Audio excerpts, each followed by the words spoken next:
Hi everybody, welcome back to my Lupus Diary. My name is Disha and I create content on awareness. At the same time, I share my experiences with my health and other chronic illnesses. For those who are new to my channel, I am a lupus patient for more than 2 decades now and have been also a celiac and gastritis warrior, as well as I have hypothyroidism, APS, and a lot more to go around.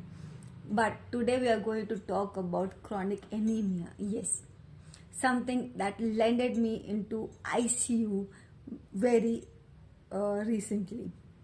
Now, let us start with today's blog. Yes, chronic anemia can be fatal. It can be. Have you ever wondered why? Because it is the carrier of oxygen. Yes, iron or hemoglobin is the carrier of oxygen in the blood for your body, right? And it is very important for your body to maintain the hemoglobin levels, which is why you need proper amount of iron in your body. Now, this particular flare up that I had to go through did not only have chronic anemia, which landed me into the ICU. Even my creatinine levels were very high, so my kidneys were again affected, and with lupus they were affected. This is for the third time now. At the same time, my sodium levels and my potassium levels had dropped very badly, which also created a lot of mess for me. Now, when I landed in the ICU, it was suddenly that I had a lot of problems with breathing. I just couldn't breathe. Then we had to call for an ambulance, and I landed into an ICU. I was facing vomiting issues a week before, and I was not able to eat much. As a recap, but I was okay, but I did not have energy levels, so that was something very weird. But I was like, it's okay. With lupus, I do get flare-ups where I don't have energies to do anything, and I thought it is very common or normal because I have been through this type of phases a lot. Even vomiting is very common and does happen in a gastroparesis flare where I can't eat for 3-4 days. So I did not feel anything suspicious, but it was. So that night I just couldn't breathe. We had to call for an ambulance and I was hospitalized. I was in the ICU for 3 days on a bicep ventilator, and that bicep ventilator was something that they just put that big mask on your face. It is such big thing, and it really is like it breathes for you. It doesn't breathe for you, but it is like it helps you pump the oxygen better. So you have to inhale and exhale in the pattern that particular machine is working on. So I was on that in the ICU for 1 day. The night I got hospitalized till the next day evening when a doctor checked again. So I was detected with pulmonary edema also and chronic anemia. So I was given 2 pints of blood, direct blood infusion through neck. So through the major vein, which is considered the biggest vein in the body. So I was given direct blood, 2 pints of blood to this vein, and also put on NORAD because I had very low BP. Yes, my blood pressure was very low. It was 90/60 or something. So it was very low. It even dropped to 85/60. So it was dropping and was very low, and it was not getting maintained. Anyhow, my oxygen levels did come back slowly. It was 97, 98. So next day it was getting back, but it was still bad.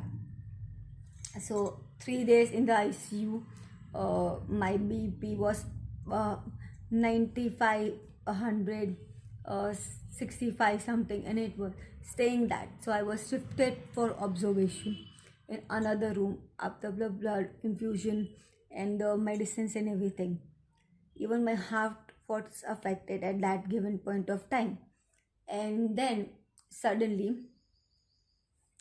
I was so blank at that time, because why does this happen? It was so sudden, and I just did not know what to do and why it is happening. So in all that confusion, things just went on, and at the end of the day, being a chronic illness patient, I do not have insurance as well.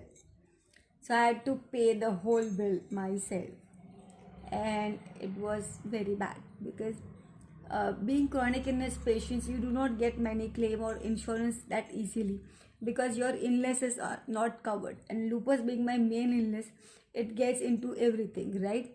And so I never get my insurance covered because of chronic illnesses, which is so unfair, I feel somewhere, because uh, patients have to bear the medications anyways, which are lifelong. And at the same time, if you have to go through a hospitalization and you cannot afford it, but you have to go for the best services, because your doctors always will be there, because you need specialists and you need good services. You cannot go for low level hospitals, or low healthcare is not possible in our case, right? So you have to go for the best possible services. The hospital was really good, but there was one night it was really bullied by the staff, and that is the reason I will not name the hospital, because it is very famous hospital of Vadodara, I think since 1964. So for those who can guess it, they know it, and those who know it know me, already know it uh, personally over here. But yeah, so it was a bad experience for one night in the ICU. But other than that, the hospital was good. They gave good nutritious food, they gave medicines on time, everything was taken care of. And yes, so that was my hospitalization and my flare up, which was very sudden, and it was due to chronic anemia, and obviously my creatine levels, which lupus does play with. So but this flare up, I feel, could have been avoided if I had been prompt to my signs and signals that the body was giving, and I would have taken care about my body, uh, the creatine levels. Also, I had taken care about everything that was going on in the body, and taken iron infusions very early before even my body gave up. So yeah, I have taken my iron infusion. I will be taking another shot of iron infusion at the end of Feb. So every month end I'll be taking an iron infusion now, so that the levels of iron are maintained in the body, and this kind of fell up, or this kind of situation where I have to rush to emergency does not happen again. Also guys, if you have not checked your iron levels for a long time, please do so, because it is very important to get your iron levels checked and maintain them. So I have celiac, which does not allow me to have a lot of iron absorption done in the body. But if you do not have celiac, you can get tablets or capsules for iron, and you can beat iron deficiency very easily uh, by consulting your doctor, obviously. But if you have celiac, you can get iron infusions regularly as per your hematologist, and it can be maintained as well. So just make sure you are maintaining your iron levels and you are not staying anemic at any given point of time. It is life threatening, it is fatal for you, and just make sure you stay healthy. This is Disha signing off. I'll see you in the next vlog very soon. Until that, bye bye.